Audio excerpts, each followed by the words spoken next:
श्रीमद् भगवद गीता के तीसरे अध्याय के 10 श्लोकों की चर्चा हो गई है। भगवान अर्जुन के कर्म में अनिष्ट साधनत्व भ्रम को निवृत्त कर रहे हैं। भगवान अर्जुन का अभिष्ट है श्रेय,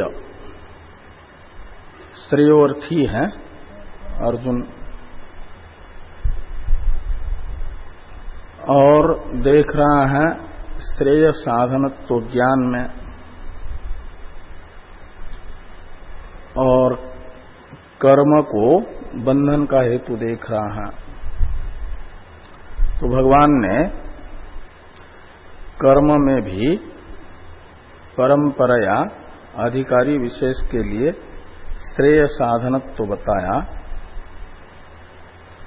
न कर्मणा मनारंभात नैष्कर्म्यम पुरुषोष्णुते, यहां से लेकर के कई एक श्लोकों से 9वें श्लोक तक एक प्रकार से तदर्थम कर्म कौन्तेय मुक्त संग समाचर, यहां तक के ग्रंथ से।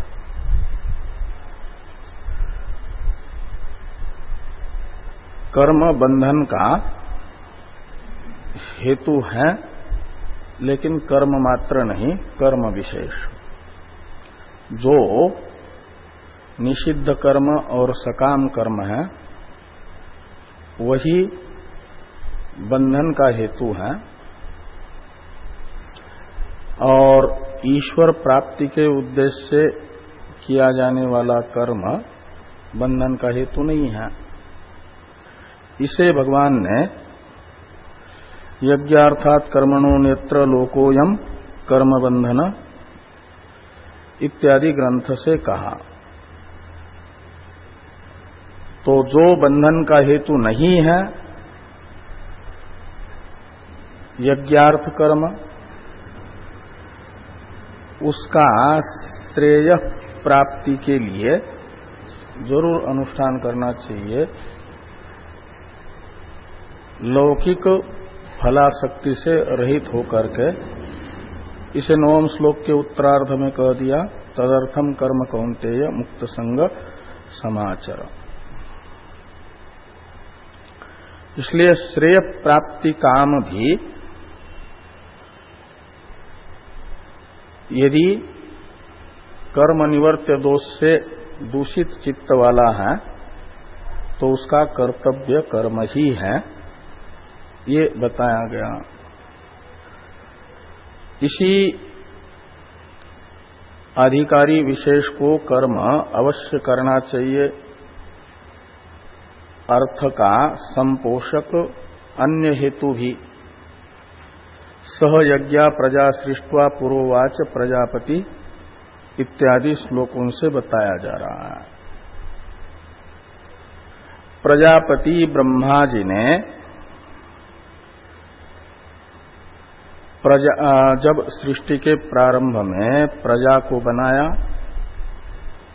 तो प्रजा के उत्कर्ष का हेतु कर्म भी बनाया, साधन भी बनाया, वो यज्ञ है।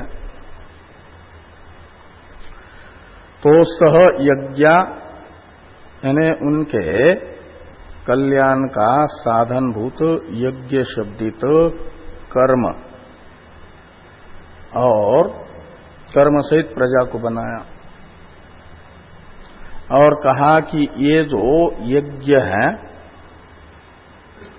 इससे आप उत्कर्ष को प्राप्त कर लो, अनेन प्रसविष्यध्वम, और ये सब वो अस्तु इष्ट काम दुख। और ये जो यज्ञ है वेदों के द्वारा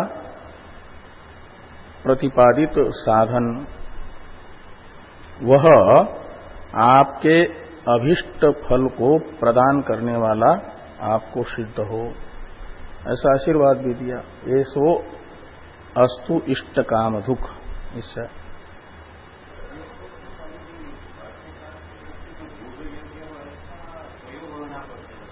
क्या हाँ जिनका गुण अर्थ यज्ञ में जिसका अधिकार है, हाँ गुण यज्ञार्थ, हाँ उसमें 3 वर्ण का अधिकार दिया था। हाँ तो उसी अर्थ को भाष्यकार ने लेना है, ऐसा नहीं सकता।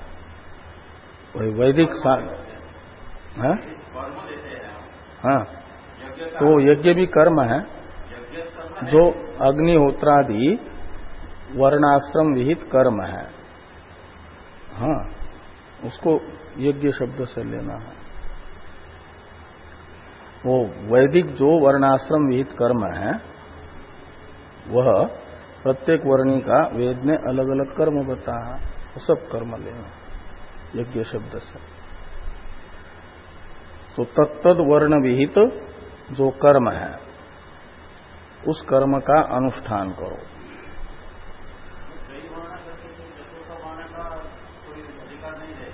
हाँ चौथा वर्ण है, हाँ वो क्या करेगा? तो चौथा वर्ण करे जो हाँ तो चित्त शुद्धि के लिए तो परिचर्या है, सेवा, परिचर्यात्मकम कर्म शूद्रस्यापि स्वभावजम, ये जो कहा जाता है वो त्रैवर्णिक की सेवा करने से वो चित्त शुद्धि होगी। और ये जो है वैदिक कर्म नित्य अग्निहोत्र है, प्रातःकालीन सायंकालीन आदि आदि, संध्या वंदन, स्वाध्याय। स्वाध्याय होता है जो परंपरा से प्राप्त वेद है उसका अभ्यास, ये सब यज्ञ शब्द से सबको लेना। और बाकी जो यज्ञ है वो तो हमेशा रोज ही रोज थोड़ी की जाते हैं, जो रोज किए जाने वाले कर्म हैं उनको बताया जा रहा है। उसमें पंच यज्ञ भी आएंगे, पंच महायज्ञ।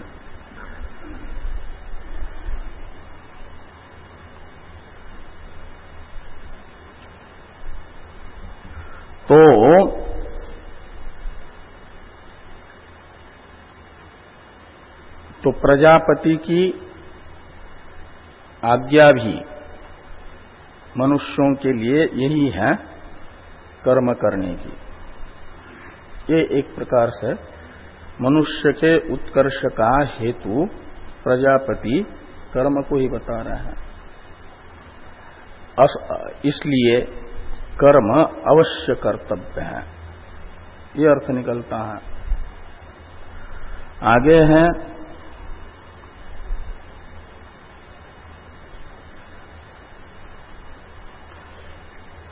11वें श्लोक में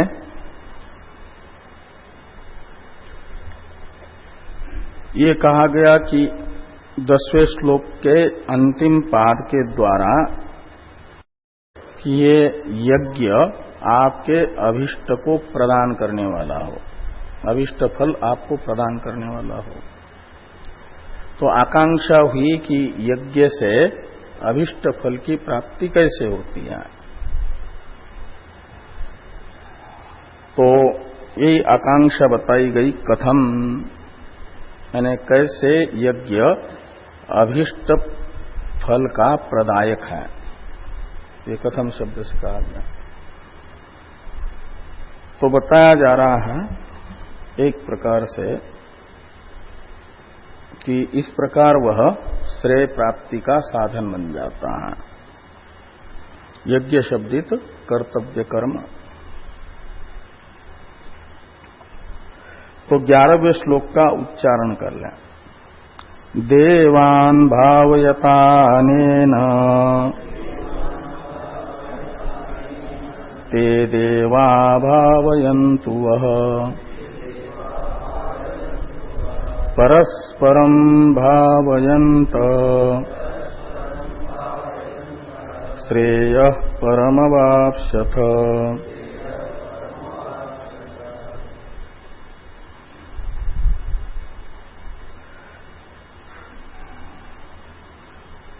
तो अनेन देवान् भावयत, भावयत का करता है यूयम।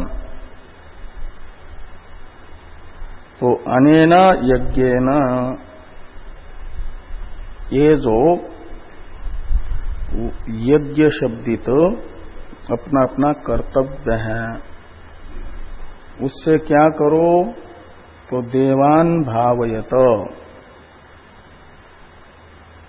देवताओं को बढ़ाओ, पुष्ट करो। यज्ञ से, यज्ञ है देवताओं का यजन, और देवताओं के यजन से देवता पुष्ट होते हैं। देवता के उद्देश्य से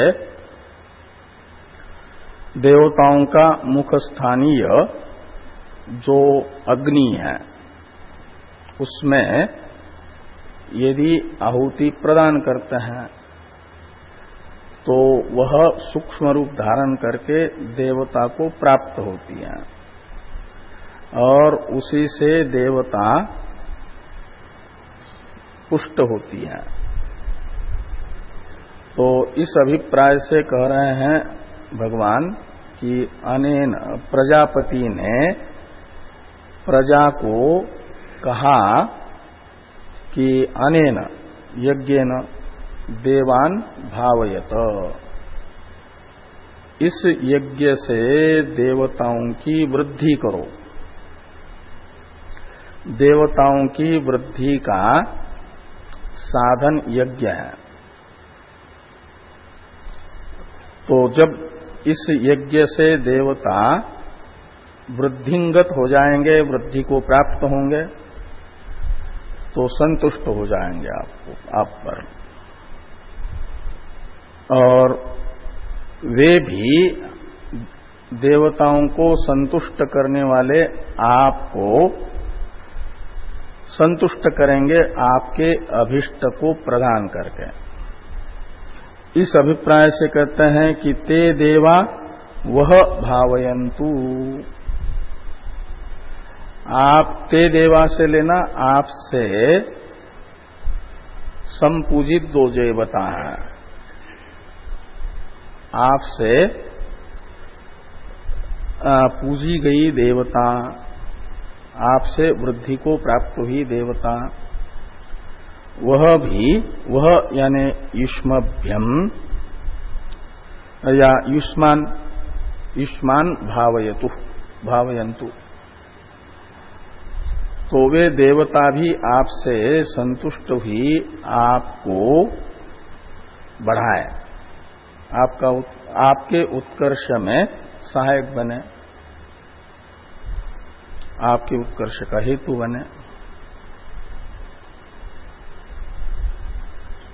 तो देवताओं के वृद्धि का हेतुभूत यज्ञ मनुष्य करते हैं, उससे देवता वृद्धि को प्राप्त होती है, और वृद्धिंगत देवता यज्ञ से यज्ञ करने वाले को वृद्धि प्राप्त कराती है, समृद्धि प्राप्त कराती है। इसलिए कहते हैं कि परस्परम भावयतः परम श्रेय अवाप्स्यथ, यूयम अवाप्स्यथ। तो इस प्रकार परस्पर यानी दो हो गए, देवता और मनुष्य। मनुष्यों ने देवताओं को पुष्ट करने वाला साधन कर लिया, उससे देवता संतुष्ट होकर के मनुष्यों को अभिष्ट प्रदान कर रहे हैं। तो एक दूसरे का श्रेय सिद्ध कर रहे हैं, इसलिए कहते हैं परस्परम भावयन्त, एक दूसरे के वृद्धि का हेतु बनते हुए यूयम यानी आप कर्माधिकारी मनुष्य क्या करो तो परम श्रेय अवाप्स्यत, परम श्रेय को प्राप्त करोगे। यही देवताओं के वृद्धि का हेतुभूत कर्म करते रहेंगे तो देव ऋण से मुक्त हो जाओगे, और देव ऋण से मुक्त होंगे तो देव ऋण ये उपलक्षण है। बाकी जो तीन ऋण है, ऋषि ऋण और पितृ ऋण और यज्ञ उपलक्षण है, उनके देव ऋण, ऋषि ऋण और पितृ ऋण के भी मुक्ति का जो उपाय है उस उपाय का यज्ञ ये उपलक्षण है। इसलिए ऋणत्रय के अपाकरण का जो साधन है उस साधन का अनुष्ठान करोगे तो ऋणत्रय से मुक्ति पाओगे। और मनु जी कहते हैं ऋणानि त्रीणि अपाकृत्य मनोमोक्षे निवेशयेत्। तो जब जन्मत ही प्राप्त जो 3 ऋण है इन तीनों ऋणों से मुक्त हो जाता है मनुष्य और मोक्ष की साधना करता है तो मन ठीक ठीक मोक्ष साधना में लगता है। नहीं तो इन 3 ऋणों में से जिस किसी का भी ऋण शेष हो तो मन में बार बार वही संकल्प विकल्प आएंगे, मोक्ष की साधना में नहीं लग पाएंगे। मोक्ष की साधना तो शांत मन से होती है और ऋण जो है मन को शांत नहीं रहने देगा। लौकिक ऋण भी किसी सज्जन व्यक्ति पर है यदि तो रात में शांति से सो नहीं सकता हो, न सुख से जीवन व्यतीत कर सकता। लौकिक ऋण जो है उसे बार बार उसके मन को अशांत करता है। तो ये जो शास्त्र ने बताया हुआ ऋण है, तीनों ऋण, ये तो सूक्ष्म मन से संबंध रखता है और वह मन से जो मोक्ष की साधना होनी है उसमें बाधक बनता है, साधना नहीं होने देता। इसलिए कहा कि परस्परम भावयन्तः। तो ऋणत्रय के अपाकरण के साधनों से संतुष्ट हुए जो देवता तथा देवताओं से उपलक्षित ऋषि एवं पितर हैं, वे क्या करेंगे कि आपके श्रेय प्राप्ति के हेतु बनेंगे। इसलिए परम श्रेय, वो परम श्रेय है मोक्ष। तो ज्ञान प्राप्ति द्वारा इस प्रकार ये ऋणत्रय के अपाकरण का जो साधन है उसका अनुष्ठान ज्ञान में प्रतिबंधक साधनों का, प्रतिबंधक दोषों का निवर्तक बन करके सहायक बन जाता है, परम श्रेय का प्रापक बन जाता है। इस अभिप्राय से कहा कि परम श्रेय अवाप्स्यत, परम श्रेय को प्राप्त करोगे। तो इस प्रकार यदि श्रेयोर्थी हो तो ऋणत्रय के अपाकरण का हेतुभूत यज्ञादि से उपलक्षित जो साधन बताया है उसे जरूर करो। ये प्रजापति ने प्रजा को कहा। थोड़ा भाष्य है 11वें श्लोक का। देवान यानी इंद्रादीन भावयत यानी वर्धयत अनेन यज्ञेन ते देवा भावयन्तु यानी आप्याययन्तु वृष्ट्यादिना। वह यानी युष्मान एवं परस्परम। तो देवताओं को इस यज्ञ से संतुष्ट करो, का मतलब उनके ऋण से मुक्त हो जाओ। तो जिनका ऋण एक प्रकार से पूरा कर लिया वे भी संतुष्ट होकर के आपकी वृद्धि में सहायक बन जाएंगे। तो ते देवा भावयन्तु यानी आप्यायन्तु वृष्ट्यादिना, वृष्ट्यादि करके आपके सहायक बन जाएंगे। वह यानी युष्मान भावयन्तु यानी आप्यायन्तु। तो एवं परस्परम अन्योन्यम भावयन्तः श्रेयः परम यानी मोक्ष लक्षणम ज्ञान प्राप्ति क्रमेण अवाप्स्यत, ज्ञान प्राप्ति द्वारा वो मोक्ष प्राप्त करोगे। अथवा परम श्रेय है स्वर्ग, तो स्वर्ग को प्राप्त करोगे। यदि लौकिक उत्कर्ष ही चाहिए तो कहते हैं अथवा स्वर्गम वा परम श्रेय प्राप्स्यथ अवाप्स्यथ। और यदि श्रेय प्राप्ति की इच्छा नहीं है और संसारांतपाती उत्कर्ष की ही अभिष्ट पदार्थों को प्राप्त करने की ही कामना है, तो भी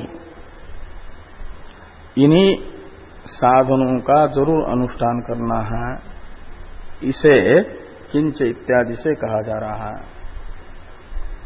जैसे श्रेय प्राप्ति हेतुत्व है कर्म में, ऐसे अभ्युदय प्राप्ति हेतुत्व भी है, इसे कह रहे हैं। तो 12वें श्लोक का उच्चारण किया जाए। इष्टान भोगान यो देवा दास्यन्ते यज्ञ भाविता तैर्दत्तान प्रदायैभ्यो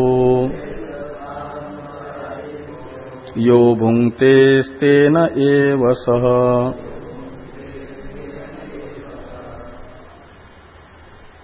तो देवा वह यानी युष्मभ्यम इष्टान भोगान दास्यन्ते, देवा का विशेषण है यज्ञ भाविता। तो यज्ञ से भावित यानी संतुष्ट किए गए जो देवता है, तो यज्ञ से संतोषित देवता आप लोगों को आपके अभिष्ट जो भोग है वह प्रदान करेंगे।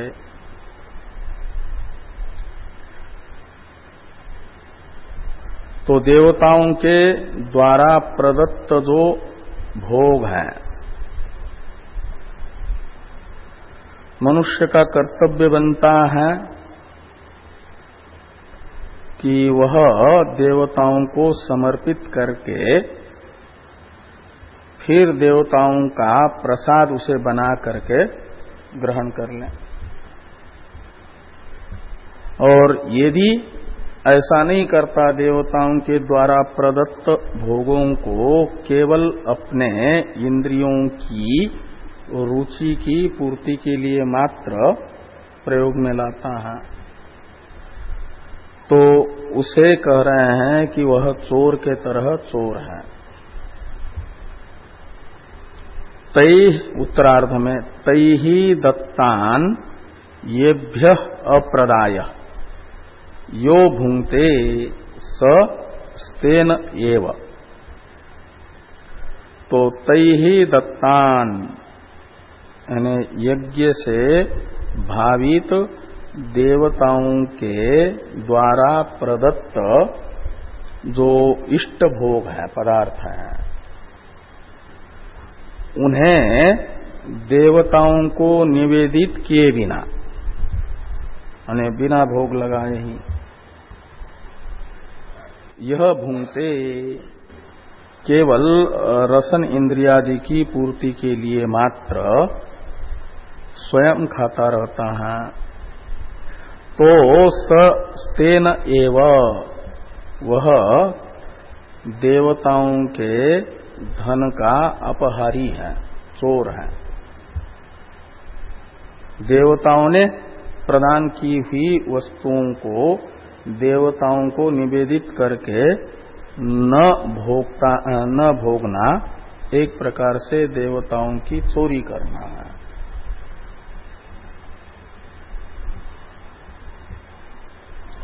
तो भाष्य है थोड़ा कि इष्टान यानी अभिप्रेतान भोगान ही वह यानी ईष्मभ्यम देवा दास्यन्ते वितरिष्यन्ति स्त्री पशु पुत्रादीन यज्ञ भाविता। तो तुम्हारे जो अभिष्ट स्त्री पशु पुत्रादि भोग हैं, इन्हें तुम्हें प्रदान करेगी यज्ञ से संतुष्ट हुई देवताएं। और तई ही देवई ही दत्तान भोगान, देवताओं के द्वारा प्राप्त जो अभिष्ट पदार्थ हैं वे अप्रदाय यानी अदत्वा अर्थात आनृण्यम अकृत्वा, आनृण्यम का अर्थ है ऋण रहित किए बिना, आनृण्यम अकृत्वा, आनृण्यम का तो अर्थ है ऋण रहित और अकृत्वा का अर्थ है किए बिना। तो ऋण रहित किए बिना भोगता है तो ब्याज चढ़ता ही जाएगा ना उस पर। तो ये भ्यो देवेभ्य अदत्वा, ऐसा ये सर्वनाम है देवताओं का परामर्शक। तो यो भुंक्ते यानी स्वदेहेन्द्रियाणि एव तर्पयति, देवताओं के द्वारा प्रदत्त भोगों से अपनी इंद्रिया तथा देह का ही संपोषण करता है। स्तेन एव यानी तस्कर एव स, वह तो तस्कर है, यानी देवादि स्वापहारी, देवादि के स्व यानी धन का अपहरण करने वाला। स्व शब्द यहां धन का वाचक है।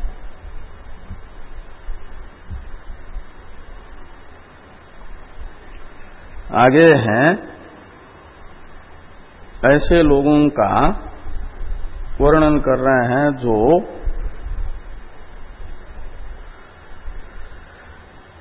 दोनों का, देवताओं के कृपा से प्राप्त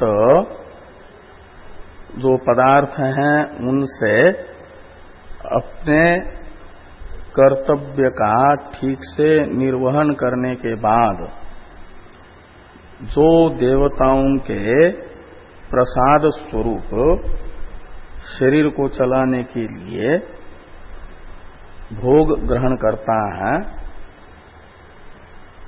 वो तो नित्यानित्य वस्तु विवेक की उत्पत्ति में प्रतिबंधक जो दोष है उससे रहित हो जाता है, चित्त शुद्ध हो जाता है उसका। और जो केवल शरीर इंद्रिय की पुष्टि के लिए देवताओं की आराधना किए बिना देवताओं की कृपा से प्राप्त पदार्थों का भोग करता है, वह नित्यानित्य वस्तु विवेक का जो प्रतिबंध है उसको और दृढ़ करता जा रहा है, पुष्ट हो जाता है और बढ़ता है, वृद्धि होती है नित्यानित्य वस्तु विवेक के प्रतिबंधों की वृद्धि होती है। ऐसे दो बताए जा रहे हैं, पूर्वार्ध में बताए जा रहे हैं जिनके नित्यानित्य वस्तु विवेक में प्रतिबंधक पापों की निवृत्ति होती है ऐसे लोग। उत्तरार्ध में बताए जा रहे हैं जिनके नित्यानित्य वस्तु विवेक के प्रतिबंधों की मात्रा बढ़ती है, पुष्ट होते हैं प्रतिबंध, ऐसे लोगों को। तो ये पुनः इत्यादि से तो 13वें श्लोक का उच्चारण किया जाए। यज्ञ शिष्टासिनः संतो मुच्यन्ते सर्वकिल्बिषैः भुञ्जते ते त्वघं पापा ये पचन्त्यात्मकारणात्।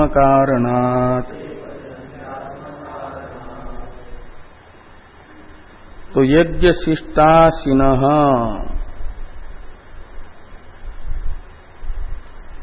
तो यज्ञ हैं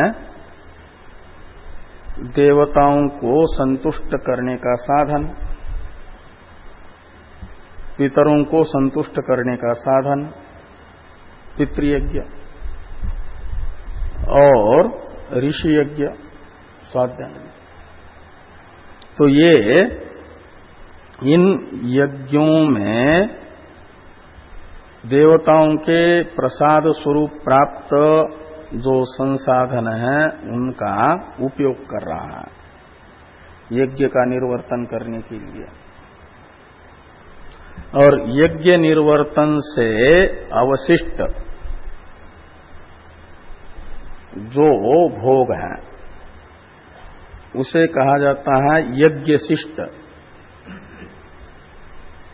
यज्ञ में जितनी सामग्री उपयोग में आनी है उससे बची हुई सामग्री वो है यज्ञ शिष्ट, और उसको अमृत कहा गया है शास्त्र में। यज्ञ शिष्ट अमृत होता है, और उसी यज्ञ शिष्ट शब्दित अमृत का अशन करना जिसका शील है, स्वभाव है जिनका, उन्हें कहा जाता है यज्ञ शिष्टाशिनः। का मतलब अमृत पान करना ही जिनका स्वभाव है। यज्ञ शिष्टाशी है अमृत पान करने वाले, करना जिनका स्वभाव बन गया है। और अमृत पान माना जाता है यज्ञ से अवशिष्ट सामग्री को, यज्ञ शिष्ट सामग्री को, वो अमृत है, और उसी को खाना जिसका स्वभाव है। ऐसे जो होते हैं उनका वो स्वभाव क्या करता है, तो सर्व किल विषय ही मुच्यन्ते, उनको नित्यानित्य वस्तु विवेक में प्रतिबंधक जो पूर्व जन्म में किए गए दुरित है, किल्बिष है, पाप है, उनसे मुक्ति दिलाता है। प्रारब्ध तथा संचितगत दुरित का क्षय करता है, पाप का प्रतिबंधकों को दूर करता है। यही अशुद्धि है चित्त की, तो चित्त की अशुद्धि को मिटाता है, वे शुद्ध चित्त हो जाते हैं। नित्यानित्य वस्तु विवेक की साधन भूता जो चित्त शुद्धि है उससे संपन्न होता है।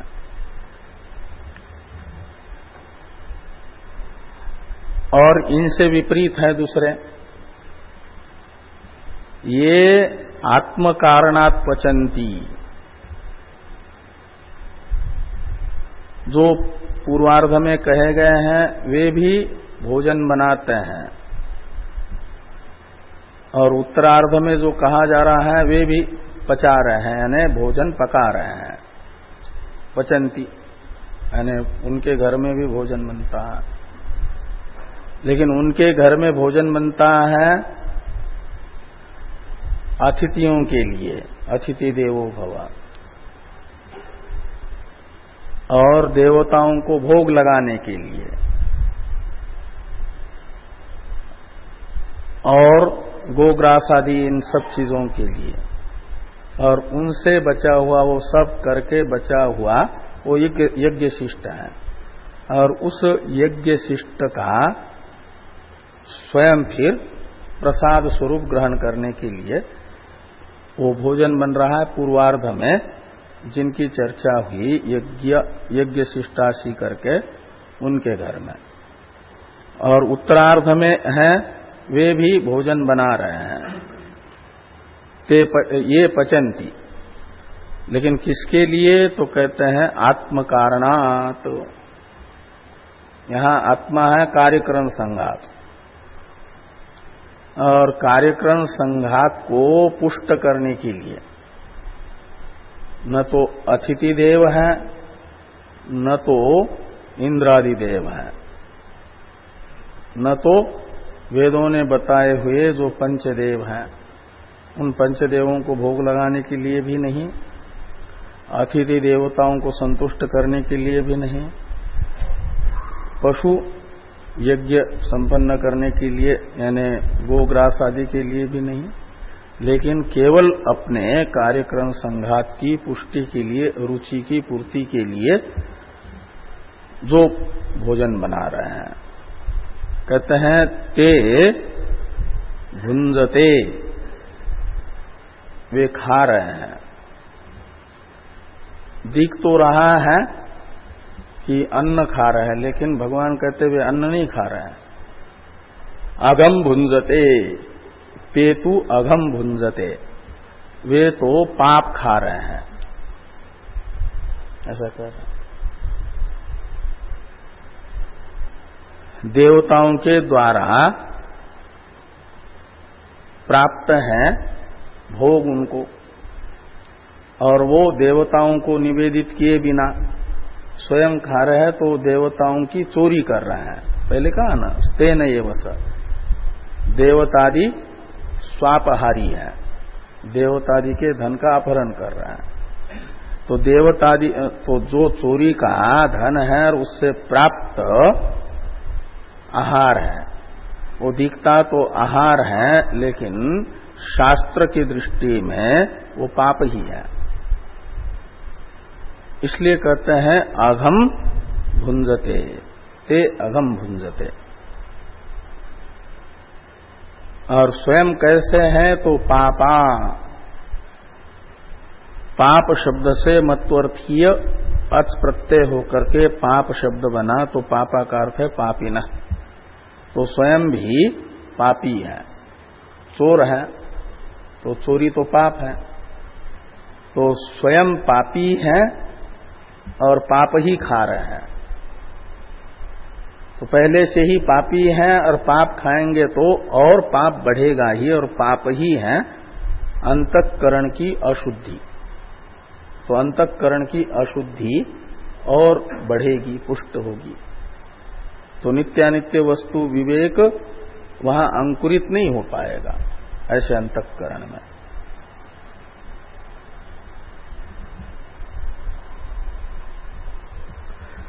भाष्य है देवयज्ञादिन निर्वर्त्य तत्शिष्टम अशनम अमृताख्यम अशितुम शीलम येषान्ते यज्ञशिष्टाशिनः संत।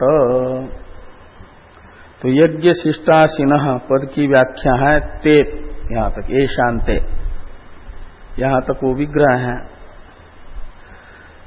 तो यज्ञशिष्ट शब्द का अर्थ कर दिया पहले देव यज्ञादिन निर्वर्त्य। देव यज्ञादि में आदि शब्द से ग्राह्य है अतिथि यज्ञादि, नर यज्ञादि, ब्रह्म यज्ञादि, ये सब। और उनका निर्वर्तन करके तत्शिष्ट यानी देव यज्ञादि का अनुष्ठान करने के बाद उसमें उपयोग में लाने के लिए जो सामग्री है वो उतनी सामग्री उपयोग में ले आए। तो ये हो गया देवताओं को देवता के द्वारा प्रदत्त इष्ट भोगों को निवेदित करना, और जो बच गया है उनको फिर देवताओं के प्रसाद स्वरूप ग्रहण कर रहे हैं। तो जो बचा है उसे कहा जाता है अमृत। तत्शिष्टम आसनम यानी जो प्रसाद है, भोजन है, वो है अमृताख्य, वो अमृत है शास्त्र की दृष्टि में। और देवताओं को निवेदित किए बिना बनाए गए जो 56 प्रकार के भोग, वो पाप है, उतने प्रकार का पाप है, और ये अमृत है। और अमृताख्यम अशितुम शीलम येषाम, और वह अमृत नामक भोजन करना जिनका शील है, स्वभाव है,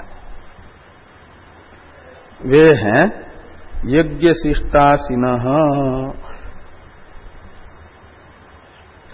तो मुच्यन्ते सर्वकिल्बिषयी यानी सर्व पापैः। तो सभी पापों से उनको मुक्ति मिलती है जो ज्ञान की उत्पत्ति में प्रतिबंधक है। वे कौन से पाप? सर्व पाप शब्द से ग्राह्य कहते हैं चुल्यादि पंचसुना कृतैहि प्रमादकृत हिंसादि जनितैश्च अन्य पापई मुच्यन्ते। ऐसा लगा सर्व पाप शब्द से ग्राह्य पापों को लिया जा रहा, जिन पापों से मुक्ति मिलती है उनका स्पष्टीकरण है। चुल्यादि पंचसुना होते हैं। गृहस्थ को पंचसुना लगते हैं। चूल्हा जलाते हैं तो लकड़ी आदि में जो कीड़े आदि होते हैं वो मर जाते हैं अज्ञान वशात। और कई बार रात्रि में जब चूल्हा जलता है तो पतंगे आकर के उसमें गिर जाती हैं तो वे मरती है, तो चूल्हा जलाने वाले को तो उसका पाप लगेगा ही ना। उसे कहा जाता है एक सुना, पंचसुना में से पंचसुना। और झाड़ू लगाते हैं तो झाड़ू लगाते समय भी जो जमीन पर छोटे छोटे कीड़े मकोड़े हैं कभी मर जाते हैं अज्ञानवशात, तो वो भी होता है एक मार्जन निमित्तक पाप। जमीन का मार्जन कर रहे हैं उससे पाप हुआ। गर्मी के दिनों में हंडी में पानी भर करके रख दिया मिट्टी के पात्र में, वहां चींटे हो जाते हैं और ऐसे थोड़ा झुका करके पात्र को, बड़े पात्र को लेते हैं तो दब जाते उसके नीचे, मर जाते हैं, तो उससे पाप होता है। वो तीसरा पाप है। और पहले तो घर में ही वो हाथ की चक्की से आटा आदि पीसा जाता था ना, गेहूं जो भी जिसका धान है अनाज, तो उसमें जो घून आदि लगते हैं वो कभी काट जाते हैं कीड़े, उसके साथ गेहूं के साथ कीड़े भी पिसते हैं ना, तो उससे पाप लगता है। वो है पेशन निमित्तक पाप। उलूखल में डाल करके कई एक चीजें कूटनी पड़ती हैं, तो कूटते समय कभी कभी कोई कीड़ा आदि वो उसके सिर पर ही पड़ जाता है, मुसल मर जाता है, तो उससे पाप लग जाता है, खंडन निमित्तक पाप। इस प्रकार ये पंचसुना है। और इन पंचसुनाओं से होने वाला जो पाप, उन पापों से मुक्ति मिलती है जो यज्ञ शिष्टाशी होते हैं उनको। सुन पाप का पर्याय है, पाप के हेतु को बताने के लिए। जिनसे पाप होता है वो,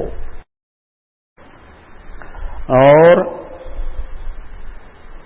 प्रमादकृत हिंसादि जनित है, प्रमाद आदि के कारण जो हिंसादि हुई और उनसे होने वाले जो पाप, बाकी उन पापों से भी मुक्ति मिल जाती है जो यज्ञ शिष्टाशी होते हैं उनको। पहले जो ये पंचसुनादि उनसे हुए हैं, प्रमादकृत हिंसादि हुए हैं, उनसे मुक्ति मिलती है। यही नित्यानित्य वस्तु विवेक चित्त में नहीं होने देते, वो प्रतिबंधक हट जाएंगे, ज्ञानाधिकार आ जाएगा। ज्ञानाधिकार प्रयोजक जो साधन चतुष्ट हैं उससे संपन्न होगा। तो ये पूर्वार्ध की व्याख्या हुई। उत्तरार्ध की व्याख्या करते हुए कह रहे हैं कि ये तू आत्मंभरयः, आत्मंभर कहा जाता है जो स्वयं के कार्यक्रम संघात को ही पुष्ट कर रहा है, स्वयं के शरीर इंद्रियों की पुष्टि ही जिसके जीवन का उद्देश्य है।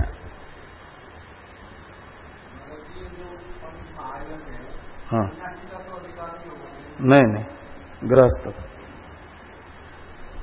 उसमें लिखा ही है ये पाप जिसमें संभव है उसका। सन्यासी तो इससे ऊपर उठता है, वैराग्य पूर्वक सन्यास जिनका हुआ है तो वो तो नित्यानित्य वस्तु विवेक से संपन्न है, और ये पंच सुना जनित पाप जो है वो नित्यानित्य वस्तु विवेक के प्रतिबंधक होते हैं।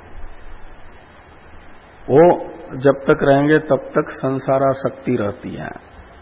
यदि वैराग्यवान है तो समझना चाहिए कि ये नहीं है पंच सुना। तो भुंजते ते तुगम पापा, इसका व्याख्यान है ये तु आत्मंभरय ते तु अघम यानी पापम स्वयं अपि पापा ये पचंती यानी पाकम निर्वर्तयंती। आत्म कारणात यानी आत्म हेतु। कहते हैं जो अपने लिए मात्र भोजन बना रहे हैं, अतिथि देवो भव, मातृदेवो भव, पितृदेवो भव इत्यादि शास्त्र कहता है कि अतिथ्यादि यों का देवतादि के तरह आदर होना चाहिए, और जिस गृहस्थ के यहाँ इन सब के लिए भोजन न पक करके केवल अपने ही परिवार के लिए भोजन बन रहा है, और कभी आए कोई अचानक तो उनको बहिरंग लौटाया जा रहा है, खाली हाथ लौटाया जा रहा है, तो उनकी स्थिति भगवान कह रहे हैं कि वे भले ही बहुत रुचिकर भोजन पका करके खा रहे हैं, ऊपर तो दिख रहा है बड़ा रुचिकर भोजन अनेकों प्रकार का, लेकिन प्रत्यक्ष में शास्त्र दृष्टि से देखा जाए तो वो पाप ही है, पाप खा रहे हैं। तो ते अघम यानी पापम भुंजते, और स्वयं भी पापा है का मतलब पापाचारी है, पहले से पाप से संपन्न है और उसमें वृद्धि कर रहे हैं, पाप की कमाई कर रहे हैं।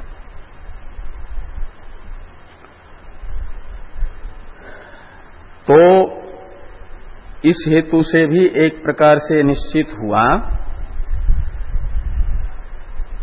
प्रजापति की आज्ञा का पालन करना, प्रजापति की हम संतान होने के कारण हमारा कर्तव्य है। और प्रजापति की आज्ञा है कि उत्कर्ष का हेतु हो तो कर्माधिकारी को कर्म करना ही चाहिए। उत्तम कोटि की संतान माना जाता है। भागवत में 4 प्रकार की संतान बताए न, पुत्र बताए हैं। उत्तमश्चिंतितम कुर्यात् प्रोक्तकारिस्तु मध्यमः, अधमो श्रद्धया कुर्यात् अकर्ता उच्चरितम पितुः।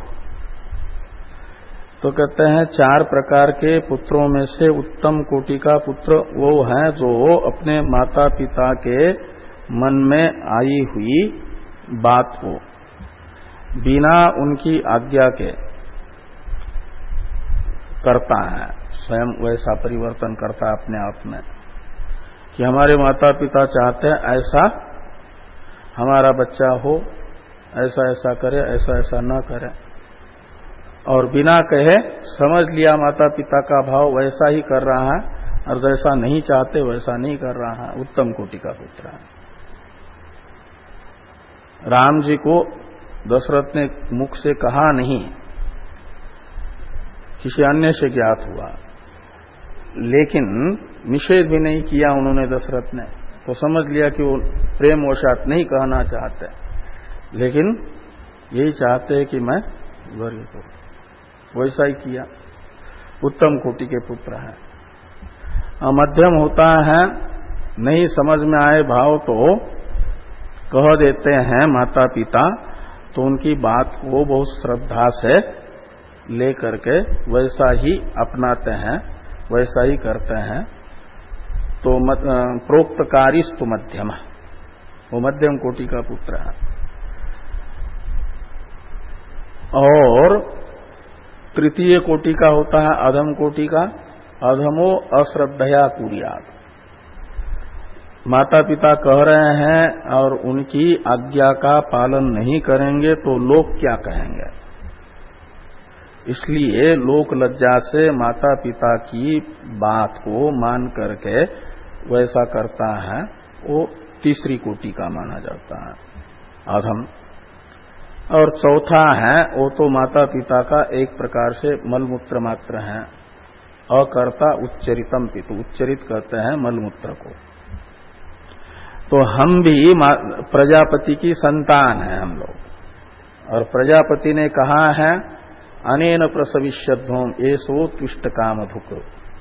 प्रजा को बना करके प्रजापति ने, और प्रजा से मुख्य रूप से अभिप्रेत है शास्त्राधिकारी मनुष्य, तो मनुष्य को प्रजापति ने यानी ब्रह्मा जी ने कहा है कि इससे देवताओं को संतुष्ट करो और देवताओं के संतोष से अपने श्रेय को प्राप्त कर लो।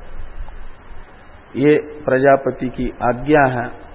प्रजापति के उत्तम कोटि के पुत्र माने जाएंगे जो कर्माधिकारी होते हुए प्रजापति की आज्ञा का पालन करके यज्ञशिष्टासी बने हैं, वो प्रजापति के उत्तम कोटि के पुत्र हैं। वे प्रजापति ने जैसे कहा है परस्परम भावयंत श्रेय परमावाप्स्यत, उसको प्राप्त कर लेता है, ये कहा गया। और भी एक हेतु बताया जा रहा है यज्ञ की कर्तव्यता में, यज्ञ यानी कर्म की कर्तव्यता में। तो 14वें श्लोक के अवतरण में ये सब कहा जा रहा है, इतश्च अधिकृतेन कर्म कर्तव्यम। स शब्द है पूर्व में बताए गए जो हेतु हैं उनका परामर्शक, उनका समुच्चय। तो पूर्व में जो हेतु बताए उन हेतुओं से कर्म की कर्तव्यता कर्माधिकारी में सिद्ध होती ही है। और इतः शब्द बता रहा है वक्षमान हेतु से भी कर्माधिकारी का कर्म कर्तव्य सिद्ध होता है। वो वक्षमान हेतु है जगत चक्र प्रवृत्ति हेतु ही कर्म। तो कर्म में जगत चक्र प्रवृत्ति हेतुत्व, मनुष्यों के द्वारा किया जाने वाला जो कर्म है वह जगत चक्र के प्रवृत्ति का हेतु है। इसलिए परमेश्वर के द्वारा प्रवर्तित जो ये जगत का चक्र है उसे अपनी अपनी योग्यता के अनुसार आगे बढ़ने में सहायक बनना मनुष्य का कर्तव्य है। इसे 3 श्लोकों से भगवान कह रहे हैं, 14, 15, 16। इस पर चर्चा हम लोग कल करते हैं।